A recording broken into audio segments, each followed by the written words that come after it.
제가 지난주에는 율법이라는 것의 기능이 무엇인가 그렇게 말씀을 드렸습니다. 율법의 기능이라는 것은 결국은 하나의 율법이 기준이 되어서 이것이 죄구나 하는 것을 깨닫게 하는 역할이다 그렇게 말씀을 드렸습니다. 율법이 없으면 이것이 죄인지 죄가 아닌지 알 수가 없는 거죠. 그래서 율법이 하나의 기준이 되어서 이건 죄다 이렇게 말해주는 역할, 이것이 율법의 역할이다 그렇게 말씀드렸습니다. 그래서 율법이라는 것은 이것은 죄야 이렇게 말해주는 역할이기 때문에 율법을 가지고 구원에 이를 수는 없다. 이것은 죄니까 이쪽 길로 오지 말고 저쪽 길로 가십시오 라고 가르쳐주는 하나의 화살표여지 이것이 목적지는 아니다. 그래서 율법은 우리가 구원을 율법을 통해서 구원을 얻을 수는 없다 이렇게 말씀을 드렸습니다. 물론 우리가 율법을 하나도 빠짐없이 다 지키면 그러면 구원을 받겠죠, 당연히. 그런데 그런 사람은 없기 때문에 율법이라는 것은 구원의 방도가 아니라 죄를 깨닫게 해주는 그런 기능이다 이렇게 얘기하는데요. 오늘 바울은 갈라디아서 3장 19절부터 25절 요 6절 사이에서 율법하고 그리고 우리가 믿음이라고 표현하죠. 율법과 이 믿음의 기능이 무엇인가를 각각 세 가지로 다르게 구분해요. 19절부터 20절 지난주 본문이죠. 19절부터 20절에서는 율법과 믿음의 목적과 방법에 대해서 설명합니다. 그리고 21절과 22절은 율법의 내용 면에서 어떻게 율법과 믿음이 다른가를 설명합니다. 그리고 오늘 본문이죠. 23절부터 25절까지는 시간적인 면에서 율법과 믿음이 어떻게 차이가 나는가 시간적인 면으로 표현합니다. 그래서 시간적인 면으로 표현하기 때문에 23절에서는 이렇게 시작해요. 믿음이 오기 전에. 그리고 25절에는 믿음이 온 후 이렇게 표현합니다. 그래서 율법과 믿음이 오기 전과 믿음이 온 후라는 시간을 기준으로 해서 서로의 다른 점을 설명하고 있죠. 23절에 믿음이 오기 전에 이렇게 표현합니다. 믿음이 오기 전이라는 이야기는 언제를 말하는가? 이 믿음이 오기 전은 예수님께서 오시기 전을 이야기합니다. 다시 말하면 구약시대를 의미합니다. 구약시대를 믿음이 오기 전이다 이렇게 표현했습니다. 그렇다면 구약시대에는 믿음이 오기 전이니까 구약시대에는 믿음으로 구원받은 게 아니고 그러면 구약시대는 율법으로 구원받고 신약시대에만 믿음이 온 후니까 믿음으로 구원받는가? 그 이야기를 쓰는 것은 아닙니다. 구약시대 사람들도 한 명도 제외하지 않고 그 사람들이 구원 얻은 것은 전부 믿음으로 구원을 얻습니다. 그래서 아브라함도 보면 믿음으로 의롭다함을 받았다 이렇게 표현하죠. 히브리서에 가면 히브리서 11장에 믿음으로 노아는, 믿음으로 아벨은, 믿음으로 라합은 이런 식으로 간단 말이에요. 그래서 구약에 있는 사람들도 전부 다 단 한 명도 예외 없이 믿음으로 다 구원받습니다. 율법으로 구원받는 사람은 단 한 명도 없습니다. 율법을 다 지킬 수 있는 사람이 없기 때문이죠. 그러면 왜 여기에 믿음이 오기 전에라고 표현했는가? 그래서 꼭 구약 시대를 율법으로 통해서 구원을 얻는 것처럼 표현하는가 하면 이 구약 시대에는 믿어서 구원을 얻는다라는 그것이 명확하게 또렷하게 딱 보이지는 않거든요. 그 뒤에 있는 것처럼 이렇게 보일 뿐이지 앞에서 또렷하게 보이지는 않기 때문에 그냥 그렇게 나누는 의미에서 믿음이 오기 전 이렇게 표현했을 뿐이지 구약시대라고 해서 믿음으로 구원받지 않은 것은 아니에요. 자, 그렇다면 여기 나오는 믿음이 오기 전에 구약시대죠. 그때의 율법은 어떤 역할을 하고 있었는가? 바울은 또 얘기하죠. 계속해서 얘기합니다. 오늘 본문에 보면 이 율법을 두 가지 이미지로 함께 이야기하죠. 첫 번째 이미지는 뭐냐 하면 감옥이라는 이미지입니다. 여러분 23절을 한번 보시기 바랍니다. 갈라디아서 3장 23절 믿음이 오기 전에 우리는 율법 아래에 매인바 되고 계시될 믿음의 때까지 갇혔느니라 이렇게 표현합니다. 믿음이 오기 전에 우리는 율법 아래 매인바 되었고 갇혔다 이렇게 표현하죠. 이게 무슨 의미냐면 감옥이라는 이미지를 가지고 온 거예요. 우리가 어떤 사람이 범죄를 하면 감옥에 가두죠. 감옥에 갇힌 그 사람은 감옥에 갇혀 있기 때문에 더 이상 죄를 지을 수가 없는 거예요. 밖에 나와서. 그래서 이 감옥이라는 것이 그 죄의 범법자를 딱 가두어 놓음으로 말미암아 그 사람이 밖에 나와서 죄를 못 짓게 하는 것처럼 율법도 우리를 가두어 놓았다는 거죠.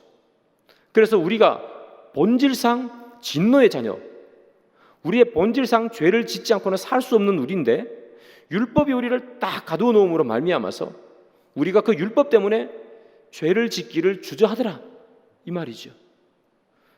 율법에 너는 내 이웃의 것을 탐하지 말라 그 말을 딱 기록해 놓으니까 이 말이 없으면 하나도 안 불편할 텐데 이 말이 나를 딱 가두어 가지고 괜히 남의 것을 훔치면 찝찝한데 하나님 하늘에서 벌이라도 떨어지면 어떡하지? 하는 그런 마음을 들게 해서 우리를 죄 짓지 못하게 만들어주더라. 그래서 악으로 우리가 끌려가야 되는 이 본질을 율법이 우리를 딱 감옥에 넣어놓고 감시하는 자처럼 이렇게 감시를 해서 우리를 죄를 못 짓게 하더라 하는 거예요. 그래서 이 율법이라는 것을 첫 번째는 어떤 이미지로 썼는가 하면 바로 감옥이라는 이미지로 써요. 그리고 또 다른 이미지를 하나 더 가져와요. 율법을 설명하면서 그것은 뭐냐 하면 초등교사라는 이미지입니다. 갈라디아서 3장 24절이죠. 이같이 율법이 우리를 그리스도께로 인도하는 초등교사가 되어 우리로 하여금 믿음으로 말미암아 의롭다함을 얻게 하려 함이라. 여기 나오는 초등교사가 되어 이 율법이라는 것이 초등교사가 되었답니다.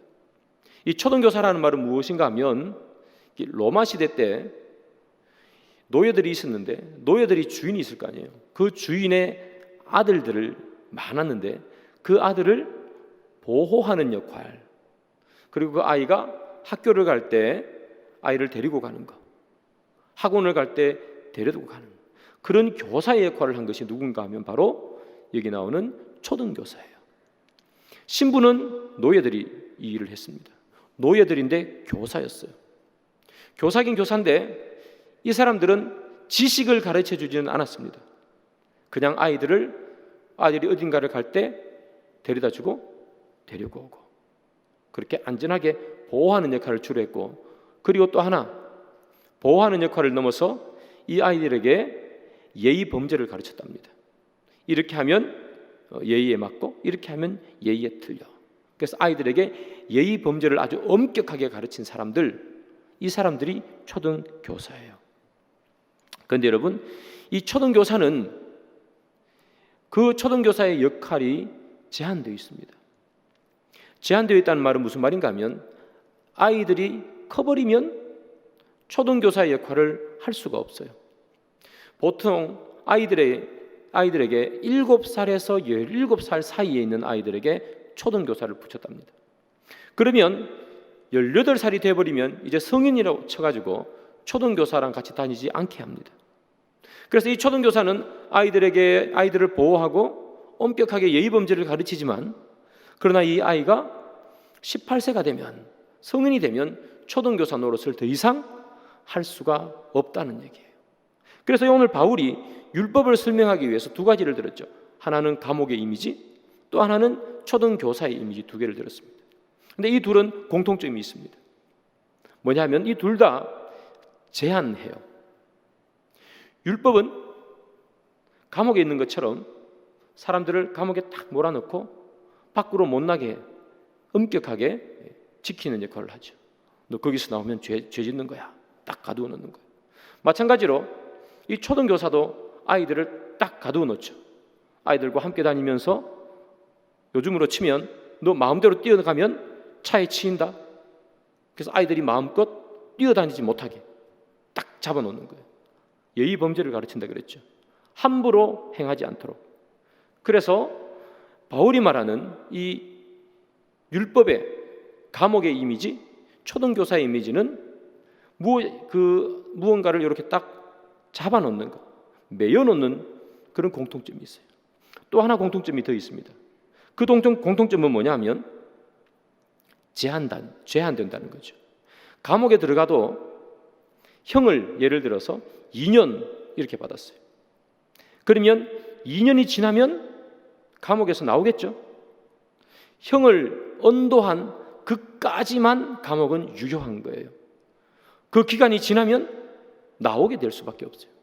초등교사도 마찬가지입니다. 아이가 17살까지는 유효해요. 그런데 17살이 지나서 18살이 딱 접어들면 초등교사는 하고 싶어도 못한다는 거예요. 제한적이란 말이죠. 그래서 율법이라는 것이 우리를 엄격하게 교훈하지만 그러나 엄격하게 교훈하는 것도 한계가 있더라. 시간이 제한적이더라. 영원히 영향력을 미치지 못한다. 그래서 이 율법이라는 것이 믿음이 오기 전에 생겼는데 이 율법이 우리를 딱 몰아넣는데 그런데 율법이라는 것이 제한이 있더라는 얘기예요. 영원히 우리를 율법 아래에 놓이게 하는 것이 아니라 시간적인 제한이 있단 말이죠. 그러면 그 제한이 언제까지인가? 25절이죠. 25절을 보면 믿음이 온 후로는 우리가 초등교사 아래에 있지 아니하도다. 믿음이 온 후에 그때는 이제 더 이상 초등교사, 율법은 필요가 없다는 이야기예요. 믿음이 우리에게 오면 이제는 율법은 필요가 없습니다. 율법의 기능이 뭐라 그랬죠? 이것이 죄이다. 깨닫게 해준다고 그랬죠. 그런데 그것은 우리를 구원으로 이끌지 못했다는 얘기예요. 깨닫게 해주는 역할만 하니까. 그 역할은 믿음이 온 후, 즉 예수님이 오기 전까지는 유효했는데 예수님이 오고 난 후에는 그것이 필요가 없더라는 얘기예요. 죄를 깨닫는 것이 중요한 것이 아니라 뭐가 중요해요? 예수를 믿는 게 중요하니까. 그 전까지는 율법이 어느 정도 기능을 했지만 이제부터는 율법은 필요 없고 율법은 구원의 방편으로서는 필요 없고 구원의 방편으로서는 예수만이 필요하더라. 그래서 예수님이 있기 전에는 우리가 율법을 행하고 율법을 열심히 따라하고 그렇게 열심히 행했지만 이제 이후로는 율법이 아니라 뭐더라? 그리스도더라 하는 이야기예요. 그래서 너희들은 율법에 따라서 구원을 얻는 존재가 아니라 그리스도를 믿음으로 구원을 얻느니라. 율법은 기한이 있고 율법은 한계가 있느니라. 그러나 이제 그 기한이 되어서 예수가 왔으니 이제 예수를 믿어야 한다. 그렇게 얘기하는 거죠. 그래서 사랑하는 여러분, 우리가 속지 말아야 될 것이 무엇인가 하면 이런 거예요. 착하게 살아야 된다, 양심을 따라 살아야 된다 하는 이야기들에 우리는 속으면 안 됩니다. 우리는 양심을 따라 살아가는 존재가 아니라 믿음을 따라가는 존재예요. 물론 우리가 세상을 살면서 착하게 살고 그리고 양심을 따라 살아가야 되겠죠. 맞습니다. 그러나 우리가 믿음을 따라 살다 보면 착한 양심 따라 살 수밖에 없다는 거예요. 믿음을 따라 살면 우리가 욕하고 싶을 때 그것을 하지 않고 도둑질하고 싶을 때 도둑질하지 않고 남을 비난하고 싶을 때 비난하지 않게 되더라 이 말이죠. 그래서 우리는 믿음을 따라 살면 당연히 선한 양심을 따라 살 수밖에 없다. 그런데 선한 양심을 따라 산다고 해서 구원을 얻는 것이 아니라는 얘기예요. 그래서 우리는 무엇을 따라 살아가야 되는가 하면 선한 양심을 따라 사는 것이 아니라 믿음을 따라 살아간다. 믿음을 따라 살다 보면 선한 양심을 따라 살아갈 수밖에 없다 하는 그런 이야기를 하는 거죠. 여러분, 그래서 이 율법의 시대는 이제 다 지나가 버렸습니다. 그래서 우리가 기억해야 되는 것은 행함이라는 것이 우리를 어찌할 수 없다는 것을 여러분 기억하셔야 됩니다. 우리는 늘 불안합니다. 우리의 행함 때문에, 우리의 완전하지 못하는 이 행함 때문에 우리는 늘 불안하죠. 내가 이렇게 해서 천국 갈 수 있을까? 그러나 성경이 말하는 것은 우리의 행함으로 구원받는 그 시대는 처음부터 없었다는 거예요. 우리는 믿음으로 구원을 받는다. 우리가 하나님의 손을 잡고 있는 것이 아니라 하나님이 우리의 손을 잡고 있기 때문에 너희들의 행함에 흔들리지 말라. 너희들의 행함이 흔들리는 것은 너희들이 행하고 너희들이 움직이는 그 모든 것들 때문에 너희들의 믿음이 흔들리고 너희들 스스로를 바라보면서 너희들의 구원을 흔들리는 것은 그것은 너희들이 구원이 무엇인지 모르기 때문이다. 구원은 행함으로 이루어지는 것이 아니라 믿음으로 이루어진다. 구원은 내가 하나님을 꽉 잡고 있어서 이루어지는 것이 아니라 하나님이 내 손을 잡고 있기 때문에 이루어지는 그 일, 그것이 구원이기 때문에 너희들의 부족한 행동, 우리의 죄된 모습 때문에 구원이 흔들리지 말 것을 이야기하고 있는 거예요. 그래서 사랑하는 여러분, 우리가 세상에 살면서 선하게 살아야 하고 우리가 세상에 살면서 착하게 살아야 돼. 세상의 모범으로 살아야 되는 것 맞습니다. 그러나 그것이 문제가 아니라 믿음으로 사는 게 문제다. 믿음으로 우리가 이 세상을 살고 하나님의 말씀대로 우리가 이 세상을 살 때 그 삶이 가능한 거예요. 착한 삶, 양심적인 삶. 그런데 양심적인 삶을 산다고 해서 우리에게 믿음이 생기거나 구원이 오지는 않습니다. 이것을 헷갈리지 말기를 바라요. 그렇다면 믿음이 온 후에 율법은 사라지고 믿음이 온 후에는 어떤 변화가 일어나는가? 갈라디아서 3장 27절이죠. 누구든지 그리스도와 합하기 위하여 세례를 받은 자는 그리스도로 옷 입었느니라. 이렇게 표현해요. 여기 보면 누구든지 그리스도와 합하기 위하여, 예전에는 율법에 꽉 매여 있었습니다. 그래서 늘 자기 자신을 불편해했습니다. 오늘 또 죄 지었네. 어떻게 하지? 제사 지내야지. 제사 지낸다고 그 다음날 죄 안 짓습니까? 또 제사 지내고 또 제사 지내고. 율법에 갇힌 생활을 했어요. 그런데 이제 율법의 시대가 지났습니다. 예수님께서 우리에게 오셨어요. 그래서 오늘 본문에 나오는 것처럼 누구든지 그리스도와 합하기 위해서, 이제 율법이라는 감옥 속에서 나와서 우리는 어떤 삶을 살 수 있느냐? 그리스도와 합하는 삶을 산다. 이것이 바로 믿음이라는 거예요. 율법은 우리를 얽매였습니다. 그런데 그리스도는 우리 속에 뛰어들어와 우리와 함께 하나가 되었다는 거예요. 하나가 되었다. 그런데 오늘 성경에 보면 누구든지 그리스도와 합하기 위해서 세례를 받은 자는 이렇게 표현되어 있습니다. 합하기 위하여 세례를 받은 자, 이렇게 표현하기 때문에 꼭 그리스도와 합하기 위해서는, 그리스도와 한몸 되기 위해서는 세례를 받아야 되는 것이 아닌가, 그런 느낌을 주고 있습니다. 그러나 여러분, 우리가 세례를 받는다고 해서 그리스도와 합해지는 것은 아닙니다. 세례를 받는다고 해서 구원받는 것도 아닙니다. 세례 받는다고 천국 가는 것도 아닙니다. 그러면 세례는 왜 받는가? 세례는 예수님을 믿는 사람이 내가 예수님을 믿습니다 하는 것을 많은 사람들 앞에서 공적으로 표현하는 겁니다.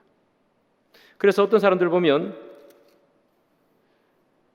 세례를 받으면 믿음이 생기지 않을까 해서 세례를 받는다, 이런 사람들도 있는데 그것은 틀린 말이에요. 믿음이 있는 자에게 세례를 주는 겁니다. 믿음이 없으면 세례를 주지 않습니다. 그럼 여기서 그리스도와 합하기 위해서 세례를 받는다 하는 말, 이 세례는 뭐냐 하면 우리가 받는 형식적인 이 물 세례를 의미하는 것이 아니라 성령 세례입니다.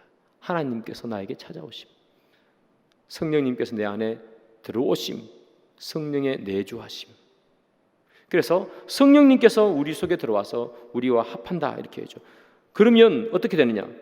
그리스도와 합하기 위해 세례를 받은 자는 그리스도의 옷을 입었느니라, 이렇게 표현하죠. 그리스도의 옷을 입었다, 이렇게 27절에 표현하는데요. 그리스도의 옷을 입었다라는 말은 무슨 말인가 하면, 제가 지금 이렇게 위에 양복을 입고 있는데요, 예수를 이렇게 입었다, 이 말입니다. 양복을 입었다가 아니라 예수를 입었다, 이렇게 표현해요. 왜 이런 말을 하는가 하면, 로마 시대 때 초등교사가 있었습니다. 좀 전에 설명한 것처럼 이 초등교사가 있었는데 아이가 이제 17세를 벗어나서 이제 성인이 됐어요. 성인이 되면 성인식을 합니다. 이 성인식을 할 때 먼저 하는 일이 뭐냐면 그 아이의 옷을 바꿔줘요. 어린아이 때 성인이 되기 전에 입었던 이 옷은 버리고 장년이 입을 수 있는 옷으로, 어른이 입을 수 있는 옷으로 바꿔주더란 말이죠. 바꿔주는 거예요. 그 성인식을 하는 거죠. 그래서 옷만 딱 보면 얘가 초등교사가 필요한 아이인지 아닌지, 얘가 도대체 뭐 하는 아이인지 옷만 보면 알 수 있도록 만들어주는 거죠.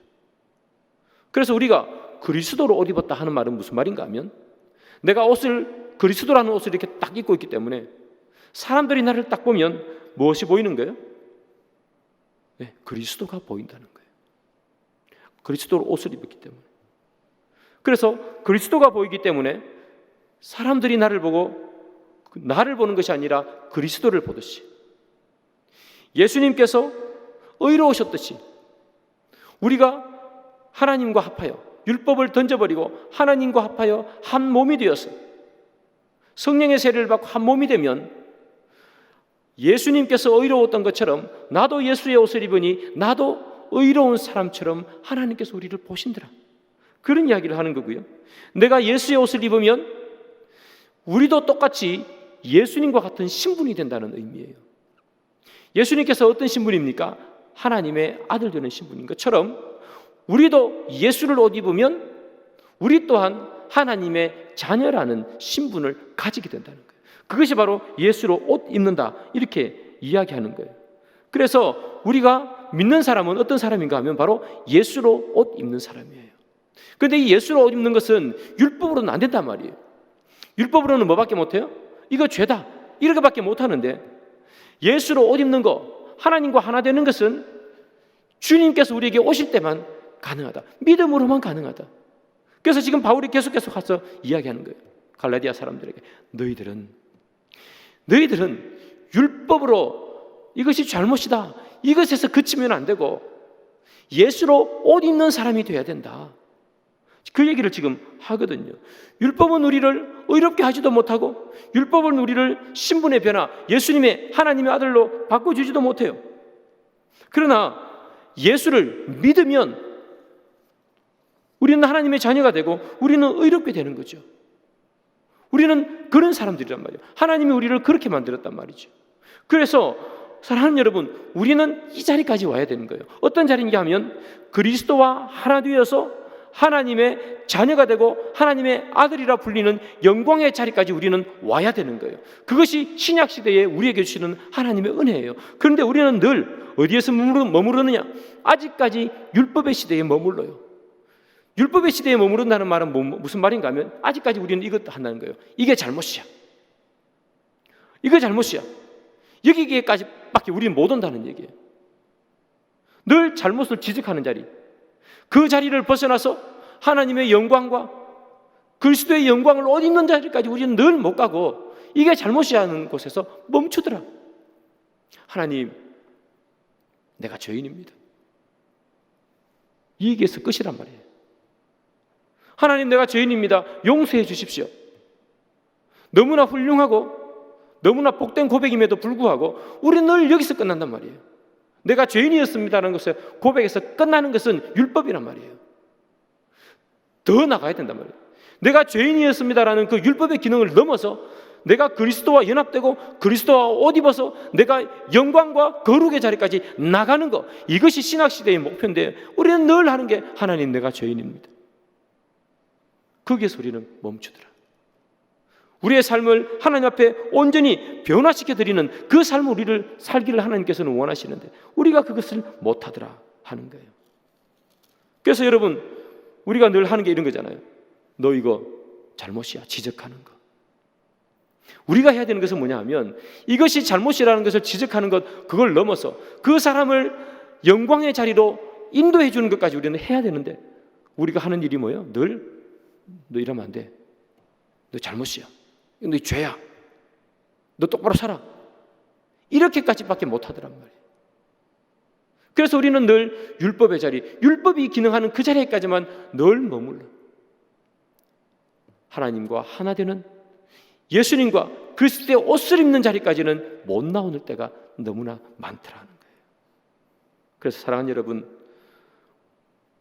지금은 구약시대가 아니라 신약시대 아닙니까?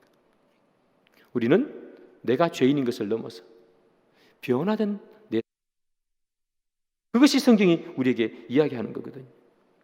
여러분, 갈라디아서를 받는 수신자들 있죠. 이 편지를 받는 수신자들은 갈라디아 교회 성도들이에요. 그런데 이 갈라디아 교회 성도들의 대부분은 누구였는가 하면 노예였단 말이에요. 노예들이 받아요. 이 사람들은 세상에서 무시받고 천대받는 사람들이었어요. 누구 하나 그들에게 따뜻한 손길을 주지 않습니다. 물건처럼 취급을 했죠. 당연히 그 사람들은 안식일을 지킬 수가 없었습니다. 왜냐하면 노예인데 어떻게 안식일날 다 쉬면서 노예 일을 하겠습니까? 그 사람들은 정결법을 지킬 수도 없었습니다. 노예인데 어떻게 더러운 것 안 만지고 노예 일을 할 수가 있겠습니까? 그래서 그 사람들은 안식일법도 지키지 못하고 정결법도 지키지 못하고 율법에 기록된 어떤 것도 지키지 못했습니다. 그래서 이 사람들은 모든 사람들의 천대를 받고 자기 스스로도 천하다고 생각하면서 살았습니다. 그런데 이들이 예수를 믿게 됩니다. 하나 둘씩 예수를 믿게 되자 이들의 마음속에는 예수를 믿음으로 말미암아 그들의 옷이 그리스도로 옷 입는다는 것을 그들은 알게 됩니다. 비록 그들이 입고 있는 그 겉옷은 떨어진 옷이고 더러운 옷일 수 있습니다. 그러나 그 옷을 입고 있지만 그들은 예수를 믿음으로 말미암아 그리스도 옷 입고 거룩이 무엇인지 영광이 무엇인지 그들은 깨닫고 살아갑니다. 그들은 예전에 꿈에나마 소망하는 것이 있었습니다. 로마 시민이 되는 거였습니다. 나는 로마 시민이 되고 싶다. 이 지긋지긋한 종살이에서 벗어나고 싶다. 그들의 꿈이었습니다. 신분이 변화되고 싶다. 종에서 살고 싶지 않다. 그런데 그것을 꿈을 꾸고 늘 살았을 텐데 그게 쉽습니까? 거의 불가능에 가깝지 않습니까? 그런데 예수를 믿고 나니까 그들의 신분이 변화되는 것을 느낍니다. 나는 이 땅에서 비록 종으로 살아가지만 하나님 나라에서는 하나님의 백성으로 사는구나. 내가 비록 떨어져 있는 옷을 입고 있지만 내가 입고 있는 옷은 그리스도 옷 입었구나. 나는 존귀와 영광과 권세를 가지고 살아가는 하나님 나라의 백성이구나. 그들이 비록 종이지만 그것을 깨닫고 살아가더란 말이지. 그러니까 예전에는 그들이 때로는 종의 눈치도 보고 주인의 눈치도 보고 때로는 게으르기도 하고 때로는 아첨하면서 대충대충 하루를 때우면서 살았는데 예수를 믿고 나니 그들이 그리스도 옷 입고 나니 그들의 삶이 바뀌니까 그들의 행동도 바뀌고 그리스도인이라는 삶에 하나님의 삶에 예수 그리스도의 삶에 누가 되지 않도록 그들은 거룩한 삶을 살게 됩니다. 그래서 초대교회사를 보면 기록을 보면 많은 주인들이 종이 변화된 모습을 보고 예수를 믿습니다. 그래서 이 종들은 겉모습은 노예 복장이었으나 속 사람은 그리스도를 옷 입는 사람이 되었단 말이죠. 그래서 그들은 주인을 바꾸고 그들을 다스리는 사람의 마음을 바꾸고 바뀌어진 주인들은 또 옆에 있는 사람들, 주위의 사람들을 바꾸면서 그렇게 그들의 그리스도로 옷 입는 삶으로 말미암아 로마를 바꾸는 거예요. 그래서 그들은 로마를 그리스도교로 그리스도를 믿는 국가로 만들어 버렸다는 거예요. 그래서 여러분, 힘이라는 것은 어디에서 나오는가?